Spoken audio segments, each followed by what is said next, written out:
হায় আল্লাহ, ধানগুলো কেমন সুন্দর হয়েছে। শুধু ভালো করে কেটে নিতে পারলেই মস্ত ফসল হবে এবছর। করিম ভাই, চা খাবেন নাকি? না রে, এখন সময় নেই। ধান কাটা শেষ করলেই চাটা খাবো। আরে করিম ভাই, আপনাকে একটা খবর দিতে এসেছি। বাজারে ধানের দাম এবছর আকাশ ছোঁয়া। আপনি যদি এখনই ফসল বিক্রি করেন, আমি নগদ টাকা দিয়ে দেব। না সালাম ভাই, আমি নিজের হাতে কাটব, মাপে বিক্রি করব। ভাই, একটু শর্টকাট ধরেন, সব ধান একসাথে বেঁধে বিক্রি করে দেন। দামও বেশি পাবেন, পরিশ্রমও কম। সালাম ভাই, শর্টকাটের লোভে পড়ে অনেকে পরে পস্তায়। আমি সৎ পথে চলতে চাই।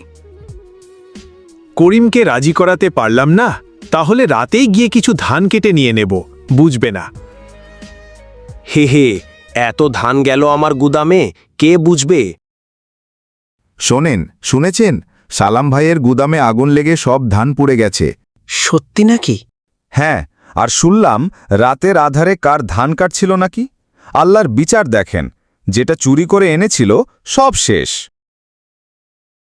করিম ভাই, আমার ভুল হয়ে গেছে। লোভ আমাকে অন্ধ করে দিয়েছিল, ক্ষমা করে দেন। ভাই, লোভ মানুষকে ধ্বংস করে। সৎ পথে চলুন, অন্তত শান্তি পাবেন। বন্ধুরা, এই গল্পে আমরা শিখতে পারলাম, লোভ মানুষকে সর্বনাশের পথে নিয়ে যায়। সৎ উপার্জন কষ্টের হলেও টেকসই, আর অসৎ উপার্জন কখনো শান্তি দেয় না।